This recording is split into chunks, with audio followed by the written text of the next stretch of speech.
Muchas gracias por esta oportunidad, doctor Suriano. Quisiera tener retroalimentación de ustedes para saber si se escucha bien o no se escucha bien. Se escucha perfecto, doctor. Ah, excelente, excelente. Gracias. Sí, comentaba anteriormente a los compañeros que hemos estado teniendo algunos problemas con el internet acá donde estamos. Parece ser que un árbol rompió la fibra óptica y desde el domingo.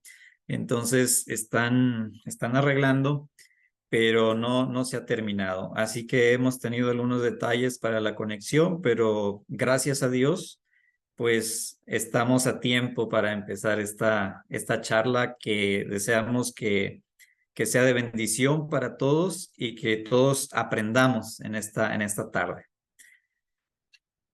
Eh, no sé si hay algunas otras palabras o ya estamos en la charla.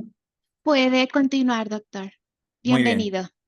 Voy entonces a compartir en este momento la pantalla para que se pueda observar la presentación que tenemos para esta tarde.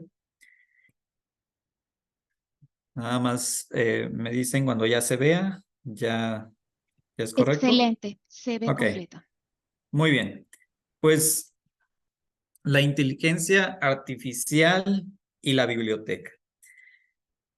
Nosotros podríamos pensar y ver a la biblioteca de muchas maneras, y no va a ser el propósito de esta charla enfocarme o hablar de las bibliotecas, puesto que ustedes son expertos en esto y creo que podrían enseñarme mucho más que lo que yo puedo transmitir a ustedes. Tenemos bibliotecas en todas las universidades, tenemos bibliotecas también públicas en los municipios o en las alcaldías, dependiendo del país en donde estemos, pues el término que utilizamos para las diferentes, la diferente composición de la geografía. Y esas bibliotecas tienen algunos propósitos que ustedes bien podrían mencionar fácilmente, ¿verdad? Que brindan acceso a recursos de información para apoyar el desarrollo del conocimiento, la investigación. Ofrecen grandes colecciones de libros, permiten a los individuos acercarse al conocimiento, acercarse a la historia, acercarse a publicaciones periódicas que de otra manera no tendrían acceso. Es decir, de manera individual es muy difícil tener acceso a muchos recursos de información, y las bibliotecas pues brindan este servicio a comunidades y permiten el acercamiento cultural, el desarrollo también de programas que fomentan la lectura, que fomentan la cultura, que fomentan el arte, etcétera.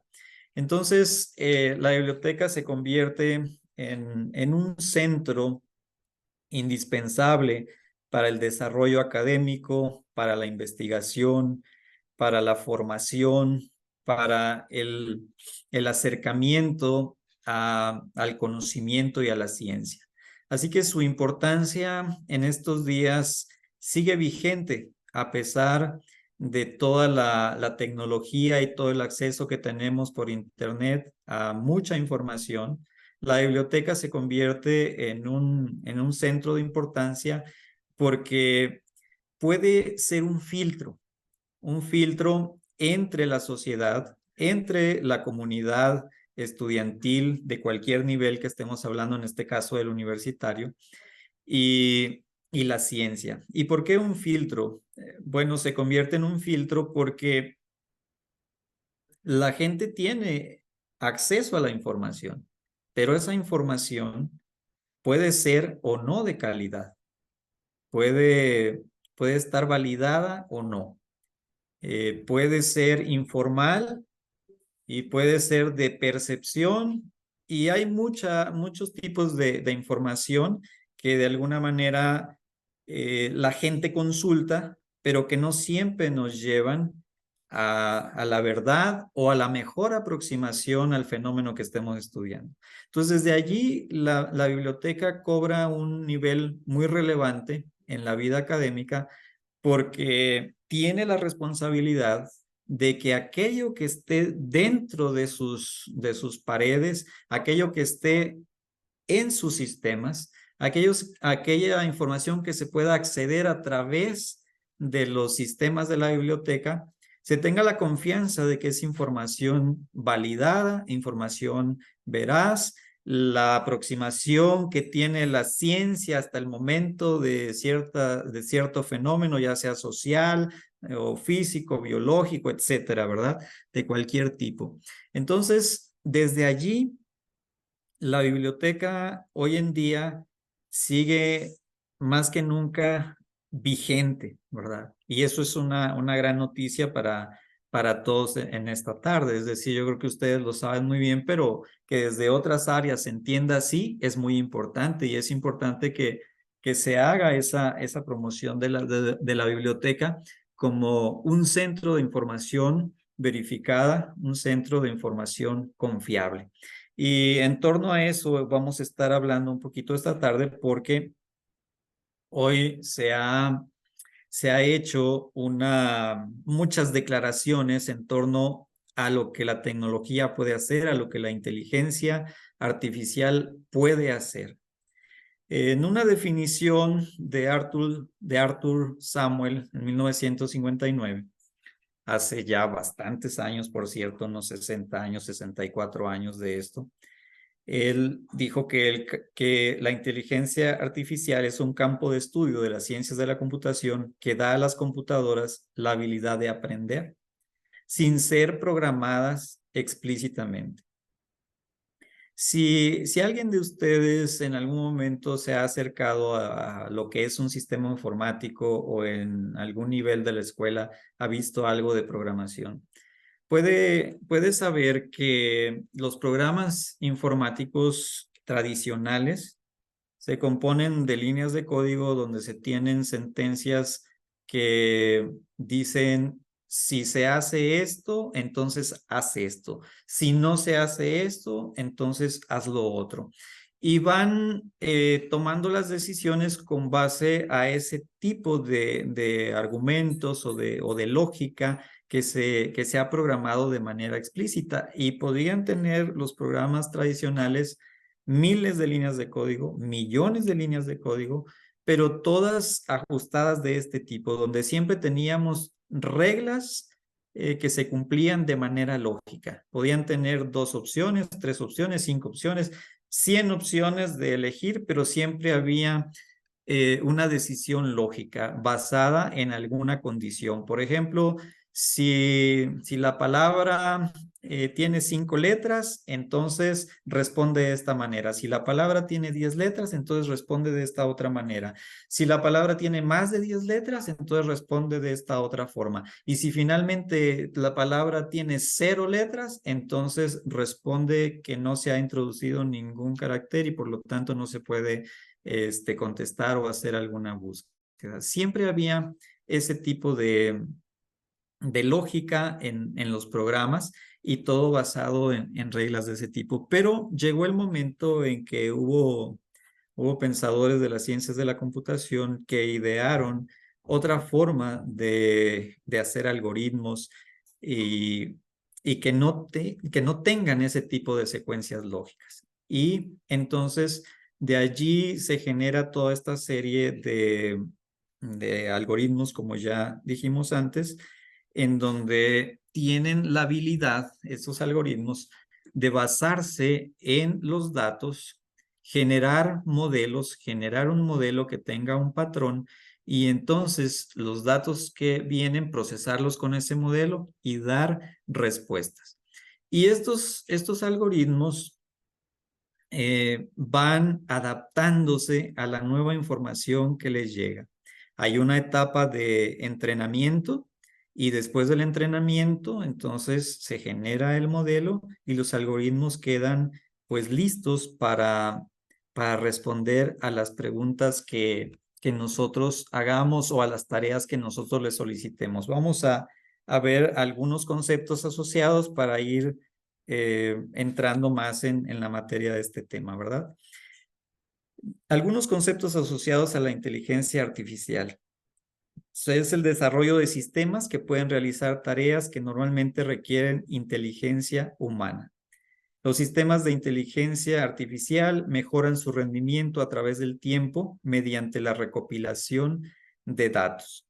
Es decir, un sistema podría estar enfocado a descubrir los patrones de comportamiento de una sociedad en cuanto al consumo de películas.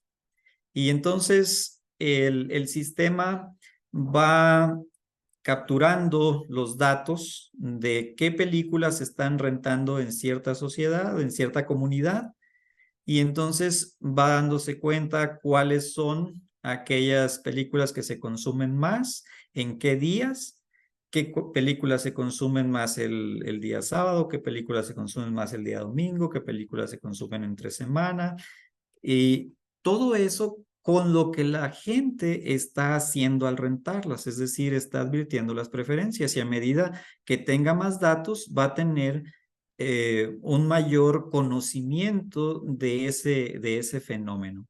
Y después de cierta cantidad de datos, entonces va a poder el sistema empezar a dar predicciones en determinado día de decir, bueno, ¿sabes qué? O sea, le puede decir al que está encargado de la tienda, en este momento tú puedes poner estas películas listas para rentarse y seguro van a venir por ellas, ¿verdad? Con un tanto por ciento de probabilidad van a venir por ellas, porque ya ha recopilado tanta información que puede hacer esa inferencia.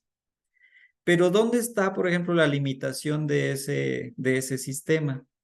Si de pronto resulta que vienen unas personas que no son de esa comunidad y esas personas van a hacer la elección de esa película ese día, es muy probable que el sistema no tenga la inferencia correcta de qué películas querrían rentar esas personas, porque esas personas vienen de otra comunidad, de otro contexto, con otros gustos y otras preferencias, y entonces el sistema no tendrá provisión para eso, ¿verdad? Así que el sistema va aprendiendo de los datos que le llegan y con eso va generando un modelo cada vez más robusto, pero no llega a ser de tal manera completo que pueda entender todas las realidades que existen. Otro ejemplo que podemos poner más cercano a la profesión que ustedes ejercen es que un sistema de inteligencia artificial pudiera alimentarse de toda la información de la biblioteca de la Universidad de Montemorelos. Supongamos hipotéticamente que se puede cargar a la inteligencia, perdón, a la base de datos de ese modelo de inteligencia artificial, toda la biblioteca de la Universidad de Montemorelos. Entonces, las personas podrían hacer consultas, así como se hace con ChatGPT, que ustedes seguramente pues han ya utilizado, probado y están relacionados con eso de alguna manera. Pueden hacer preguntas a ese sistema y el sistema respondería con lo que existe en la biblioteca de la Universidad de Montemorelos. Tomaría esos conceptos y si la Universidad de Montemorelos ha sido selectiva con la información, no solo la información, por ejemplo, que tienen religiosa, sino toda la información ha pasado por un filtro, tomando en cuenta que no podemos tener algunos libros que no van acordes a nuestra filosofía. Entonces, ese sistema estaría, digamos que respondiendo con cosas acordes a la filosofía de la educación cristiana, pero tendría solo esa información. Quizá aquí en Lindavista o en otro lugar de Sudamérica o de Centroamérica o Venezuela, en las bibliotecas tienen otros libros que no son los que están en la biblioteca de Montemorelos y obviamente la información que está allí nunca aparecería como respuestas de esa inteligencia artificial, ¿sí? Porque no se habría alimentado con esa base de datos. Entonces, nosotros hemos visto computadoras que juegan ajedrez, algunos robots que están intentando jugar fútbol, otros robots que están tratando de hacer algunas labores que corresponden al humano, como sería tareas de albañilería, en este caso por el dibujo que está en la pantalla. Pero en la fotografía más grande que está al lado izquierdo de la pantalla podemos ver pues un cara a cara entre un humano y una inteligencia artificial. Y en ese sentido eh, es que a veces a nosotros nos intriga, nos da curiosidad o a algunos incluso nos llega a asustar en el sentido de que dicen nos ha superado la inteligencia artificial. Algunos mencionan eso, incluso con el chat GPT. Y la verdad es que los resultados de esas máquinas son asombrosos. Parece que le podemos preguntar de cualquier cosa y tiene una respuesta bastante acertada. Pero con lo que hablamos anteriormente es para que nosotros nos demos idea de que, por ejemplo, estos sistemas están alimentados con una base de datos y no se van a salir de ese contexto de alimentación que tienen. Y además hay otra cosa muy importante a decir en este momento. Estos sistemas no es que vayan a buscar información y entonces van a encontrar en algún párrafo de un libro la respuesta a lo que se les está preguntando y entonces nos van a presentar ese párrafo. No, no hacen eso. Es decir, estos sistemas de inteligencia artificial se entrenaron con toda esa información y cuando van a dar una respuesta, construyen la respuesta como una predicción. Es decir, usted introduce palabras, el sistema con un software bastante robusto puede entender el lenguaje en español, el lenguaje natural de las personas, y entonces elegir las palabras claves de la sentencia que usted puso, de la oración que puso. ¿Qué va a hacer? Va a buscar todas las palabras que en ese mundo de información que tiene cargado se asocian con las palabras que usted puso. Va a ser una búsqueda, pero una búsqueda de asociación, una búsqueda de asociación matemáticas. ¿Qué palabras están más relacionadas de todas las que yo tengo con las que el usuario introdujo? Y teniendo esas palabras que son las que están más relacionadas, entonces va a construir la respuesta a manera de una predicción. Es decir, con estas palabras que están cercanas, construyo la respuesta, considerando qué es lo que el usuario quiere escuchar o quiere leer. Y entonces no podemos decir que es una copia de un párrafo que se encuentra en un libro, en una revista, en un periódico, en un audio, etcétera, en lo que tenga como base de datos. No podemos decir que es eso. Nosotros no encontraríamos de manera textual lo que nos contestó la inteligencia artificial en ningún libro. Siguiendo con el ejemplo de la biblioteca que tuviera cargados todos los libros, periódicos, revistas y digitales de la biblioteca de la Universidad de Montemorelos, nosotros si le preguntáramos a esa inteligencia artificial, nos contestaría y la respuesta que nos daría no estaría de manera textual en ninguno de esos libros periódicos. Sería una construcción del algoritmo, pero con base en la información que se tiene en esa biblioteca. En ese sentido es que emula a la inteligencia humana porque sí construye las oraciones, pero es bien importante decir, en primer lugar, y lo remarco, que está solo en el contexto de la base de datos que tiene cargada. Y en segundo lugar, que toda respuesta que la inteligencia artificial dé será una predicción, y una predicción siempre tiene un margen de error. No tenemos sistemas que predigan al 100%, siempre hay un margen de error. Entonces, las respuestas que nos dé la inteligencia artificial tendrán también un margen de error. Puede ser pequeño, pero lo tiene. Así que eso es lo que hasta aquí podemos mencionar de cómo funciona o qué es la inteligencia artificial, y creo que ya tomamos bastante tiempo en eso, pero es importante porque a lo mejor en ese sentido es que van a venir algunas preguntas. Otra de las cuestiones que está en la temática de esta tarde es qué pasa aquí, ¿verdad?, con la ética. Fíjense la primera palabra de hasta abajo, que es el sesgo. Si nosotros seguimos con el ejemplo que hemos venido teniendo hasta aquí, entonces podríamos decir que esta inteligencia artificial precisamente que tiene toda la base de datos de la Universidad de Montemorelos es una información algo sesgada, porque está sesgada hacia el cristianismo. Seguramente muchas de las respuestas vendrían de los libros del Espíritu de Profecía, porque hay un centro White y porque ahí tienen mucha información que fue escrita por la señora Elena G. White, la hermana White, y entonces pues se van a construir esas respuestas de alguna manera con un tipo de sesgo.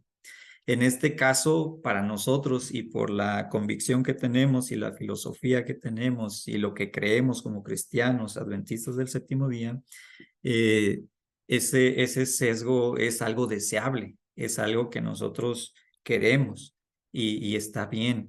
Pero, ¿qué de otras inteligencias artificiales, verdad? De hecho, ese es un concepto que ha estado en discusión y en realidad muchos dicen, no se debería decir la inteligencia artificial, sino las inteligencias artificiales, porque no existe una inteligencia artificial que contenga todo el conocimiento de la Tierra y que pueda hacer todas las cosas. Por ejemplo, el chat GPT hasta ahorita, puede ser que más adelante sí lo haga, pero por ejemplo hasta ahorita no juega ajedrez.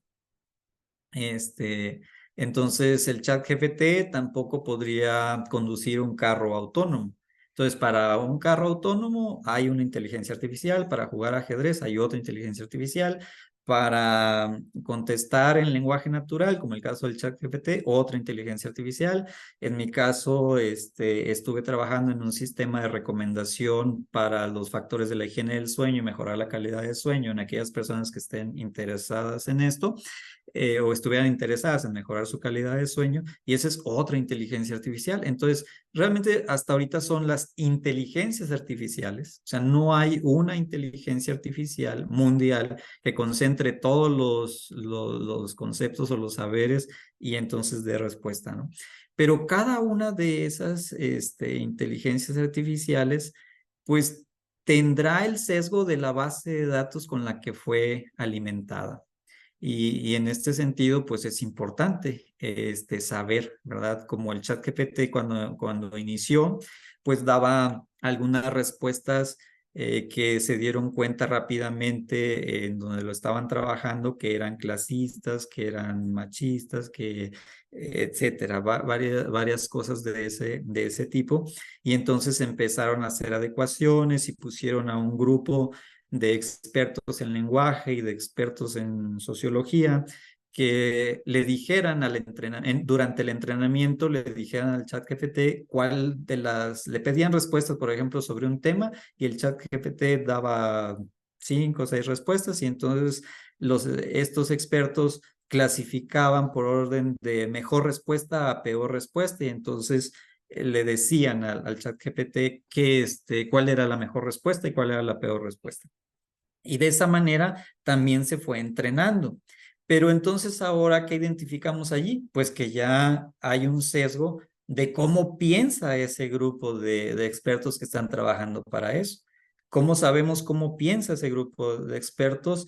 Si nosotros buscamos en sus biografías, sabemos quiénes son, a lo mejor decimos, ah, ya sé cómo piensan. Entonces, más o menos con eso yo me voy a dar cuenta de cuál es el sesgo de las respuestas de ChatGPT. Entonces, por eso hay sesgo y hay que ver bien, o sea, qué pasa con eso y la ética que puede tener una inteligencia artificial. La transparencia tiene que ver con que la mayor parte de estos algoritmos que son muy potentes, muy robustos, como son las redes neuronales, por ejemplo, y las redes neuronales de aprendizaje profundo, tienen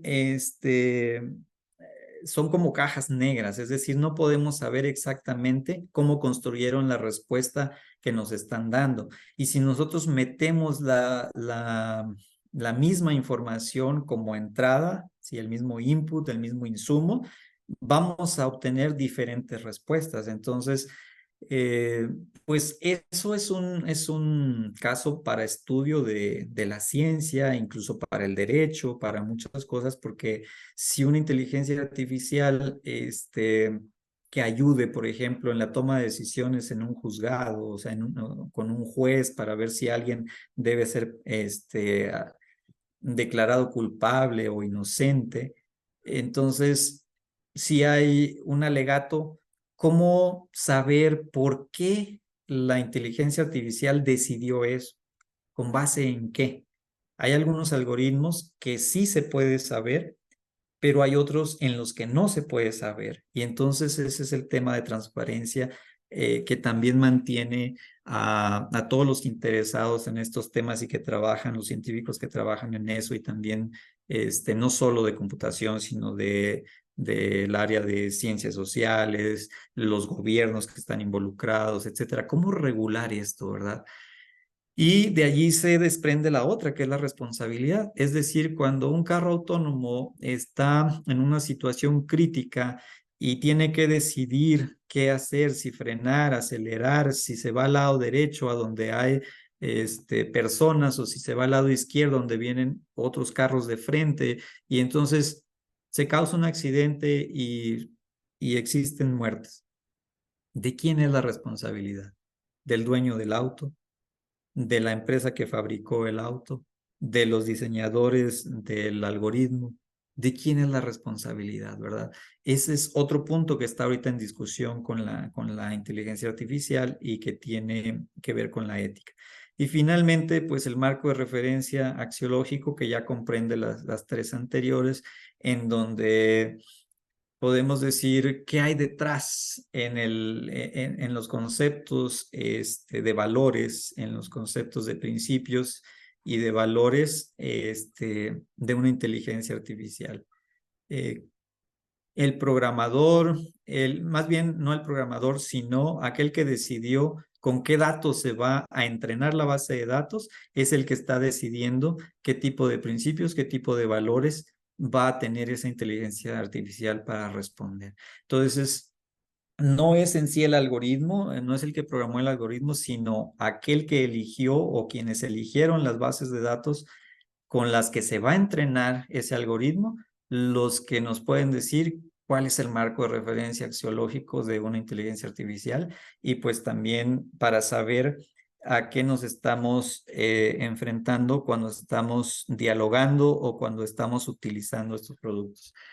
En otro tema, ¿verdad? Es qué pasa con esto y la investigación. Este, bueno, allí podemos ver algunos beneficios y algunos riesgos. La inteligencia artificial puede automatizar tareas repetitivas, es decir, nosotros en muchas ocasiones hace años, pues nos concentrábamos en tareas que muchas veces tenían que ver con formato al estar investigando. Hoy todo eso que tiene que ver con formato es preferible dejarlo en manos de las máquinas. Es decir, quizá algunos aquí no estén totalmente de acuerdo con esta postura, pero pues es tema de debate, podría ser, etcétera, pero yo diría, ¿por qué como humano me tengo que aprender un estilo APA con tantas reglas que tiene un manual de 100 o de 200 páginas si hay una máquina que puede hacerlo por mí? ¿verdad? Y que lo va a hacer con mucha precisión, con bastante calidad. ¿Y por qué no, en lugar de yo tener que aprenderme todas esas reglas para hacer todo eso, me concentro en el contenido, me concentro en el fondo, me concentro en la reflexión crítica, me concentro en el aporte de conocimiento, en el aporte académico? Entonces, todas esas tareas que son de formato, todas esas tareas que pueden ser repetitivas, por ejemplo, buscar información en una base de datos en donde hay miles de artículos o quizá millones de artículos sobre un tema y seleccionar cuáles de esos tienen el mayor ranking o están en los mejores cuartiles, las revistas de donde proceden, pues dejarle esas tareas sí a la máquina, ¿verdad? Y en lugar de pasarme horas buscando miles de artículos, pues que la inteligencia artificial busque, clasifique y me los entregue por orden de prioridad o por aquellos más leídos o por aquellos artículos más citados, y entonces me concentro en los que son más importantes y me ahorro mucho tiempo y puedo avanzar mejor en mi trabajo.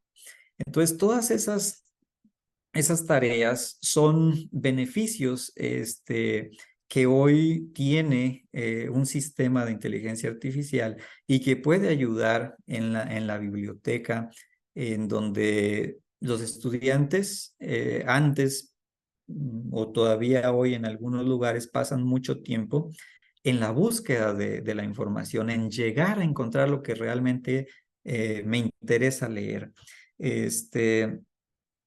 Con estos sistemas el estudiante puede llegar mucho más rápido a esos temas que me interesan leer y que son los de más alto impacto según los índices que tenga registrados la biblioteca, y entonces ya me concentro en el contenido más que en esa búsqueda que pudiera parecer en algún momento que está tomando parte del tiempo que se puede emplear para la investigación.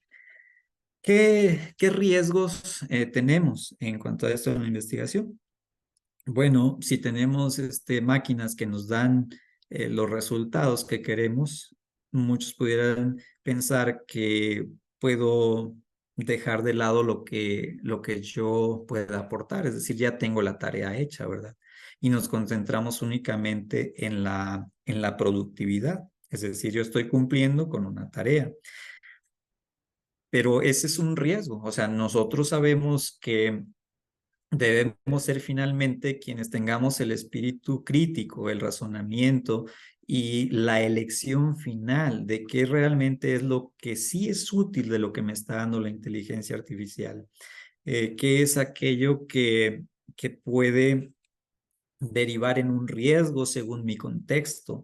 Esas cosas las tengo que decidir como humano. Puedo dejar de ser crítico, puedo sobrevalorar lo que hace la inteligencia artificial y pensar que, pues si lo sabe todo y si es una máquina, ya los resultados que me da son confiables y los puedo utilizar sin que pase por el filtro de mi intelecto. Y eso es un riesgo latente y se da más en los estudiantes que tienen menor edad. Entonces, sí tiene un gran riesgo cuando el estudiante no comprende, pues, una de nuestras frases y de nuestras máximas más bien en la educación, ¿verdad? Que la educación consiste en hacer pensadores y no reflectores de los pensamientos de otros hombres. Hoy diríamos que los jóvenes no están siendo reflectores de los pensamientos de otros hombres, sino que están siendo reflectores de lo que les está diciendo la inteligencia artificial. Y ese es el mismo o más grande riesgo o error que podemos tener, ¿verdad? Nosotros debemos profundizar en el conocimiento y hacernos críticos de lo que la inteligencia artificial dice. Esta lámina, bueno, ya hablamos de la precisión, que no son 100% precisas. Ya hablamos también de la validez de la información. Realmente tiene rigor la información que me da ChatGPT, por ejemplo. Eh, si nosotros nos ponemos a buscar de qué bases de datos se alimentó ChatGPT, nada más voy a mencionar una, que es la más conocida por todos, que es la Wikipedia. pero cuando nosotros requerimos trabajos de los estudiantes, siempre les hemos dicho que no citen Wikipedia, que busquen en revistas indexadas, en libros, que han tenido un arbitraje, que han tenido el análisis de pares, etcétera, y que por eso le damos validez, porque es información científica. En este caso, puede haber bastante información valiosa en la respuesta, pero no podemos asegurar que esas respuestas tienen rigor científico, rigor académico, y esto es una tarea bien importante de las bibliotecas, ¿no? Ya de ahí se deriva la confiabilidad, la objetividad, y finalmente, pues diríamos nosotros, ¿qué cosmovisión tiene el chat GPT o la inteligencia artificial? ¿Será que tiene una cosmovisión acorde a lo que nosotros creemos? ¿Será evolucionista? ¿Será neutral? ¿Será creacionista? ¿Será atea? ¿Será agnóstica? ¿Qué es lo que viene detrás de eso? Pues allí es donde entra lo que analizábamos anteriormente del sesgo, ¿no? ¿Cómo está compuesta toda esa base de datos? ¿Qué ha hecho ese grupo de expertos para calificar las respuestas del chat GPT? ¿Qué cosmovisión tiene ese grupo de expertos? ¿Qué hay detrás de ellos, etcétera? Entonces, todo esto que está aquí, estos elementos que vemos en la pantalla, deben ser motivo de reflexión en cada uno de nosotros y debemos dar pláticas que orienten a los estudiantes, como vamos a ver en las láminas más adelante. Fíjense estas declaraciones de George Knight. Las voy a leer porque las tomé textualmente y es importante no perder una palabra de lo que ahí dice. Educamos para que los estudiantes puedan pensar y actuar de manera reflexiva por ellos mismos. Los bebés y los niños pequeños requieren mucho control externo. El proceso de maduración debe ir de forma progresiva, de menos control externo y más autocontrol, hasta alcanzar la madurez moral. En ese momento los estudiantes están listos para asumir su rol como seres responsables. Las personas no pueden desarrollar su carácter si son controladas a través de la restricción de sus elecciones. De esta manera serán máquinas complejas y no agentes morales creados a la imagen de Dios. El educador sabio, al tratar con sus estudiantes, procurará estimular la confianza y fortalecer el sentido del honor. El producto final de la disciplina cristiana será jóvenes que harán lo correcto porque creen que es lo correcto y no porque una autoridad los obliga. El amor y la libertad son arriesgados, pero son la manera que Dios ha elegido para llevar adelante el universo. ¿Por qué todas estas frases en el contexto de la inteligencia artificial? Ya voy terminando porque creo que estoy justo en el momento de terminar. Denme dos minutitos más. Nuestra labor ahora dentro de las instituciones y dentro de una biblioteca de la institución tiene que ver con promover la integridad, la honestidad, el sentido crítico y reflexivo que debe ir madurando con el paso del tiempo dentro del proceso educativo, de tal manera que nosotros no tengamos que emplear nuestro tiempo en buscar herramientas y estrategias para detectar cuándo un estudiante está utilizando solo la inteligencia artificial y me la pasa como un trabajo suyo, ¿verdad? Podemos concentrar nuestro tiempo, nuestro esfuerzo y dinero en eso. Es decir, yo ya sé cómo detectar, yo ya tengo un software que me detecta, Es importante pensar que no, allí estamos atacando las ramas, pero no el centro, no la raíz, no el fondo del asunto. Un estudiante no necesitaremos cuidarlo cuando él haga lo correcto porque es correcto y no porque lo estamos vigilando. Ese es nuestro mayor reto. ese es nuestro mayor reto porque son las máximas de la educación que nosotros hacemos en las instituciones adventistas, en las instituciones cristianas, que los alumnos sean pensadores, que que vayan recobrando poco a poco la imagen de Dios. Y Dios nos hizo seres libres, nos hizo seres que pensamos, seres reflexivos, seres con razonamiento crítico. Entonces, un maestro hoy en día fácilmente puede decirle al estudiante, usa la inteligencia artificial. Es decir, a ver, vamos a investigar sobre este tema y quiero que consultes 4 o 5 fuentes y el chat GPT. Y entonces que critiques lo que te dice el chat GPT a la luz de lo que te dicen las fuentes. Y veas y hagas una comparación y una corroboración de lo que estás leyendo en el chat GPT. Eso es diferente a prohibir. Pudiéramos nosotros decir, no, no quiero que uses eso. Nadie va a usar el chat GPT. Y de esa manera creemos que vamos a lograr pues calidad en la educación, en el proceso de maduración del aprendizaje. Esa sería una postura errónea desde mi punto de vista. No vamos a poder prohibir, no vamos a poder evitar que los muchachos usen la tecnología.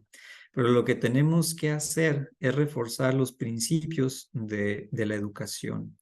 Y entonces confrontarlo no en el asunto de la calificación, sino en el asunto de su calidad moral para entregar algo que no es suyo y que no está diciendo que no es suyo. ¿Sí? Eso es lo que desde este punto de vista de lo que es hoy la inteligencia artificial, de lo que es el trabajo de investigación a través de las bibliotecas, de lo que es la educación en las aulas, pudiera decir, nuestro trabajo está en construir el fondo, el construir esos principios y esos valores de regresar a la imagen de Dios. Y entonces cada uno de nosotros y cada estudiante podrá tomar la decisión correcta de cómo usar estas herramientas que son muy productivas, que nos ayudan a hacer cosas buenas en menos tiempo, pero siempre pasándolos por la razón y el juicio de la razón humana. Y en este caso nosotros, ¿verdad? Dentro de las instituciones como empleados y como bibliotecas, de una razón guiada por una cosmovisión cristiana, una cosmovisión creacionista, una cosmovisión de las Sagradas Escrituras. Así que eso es lo que podría decir, y tenía otras 2 láminas, pero creo que el tiempo se consumió y traté de resumir ya para terminar con esto en este momento. Así que, bueno, viene el momento de las preguntas.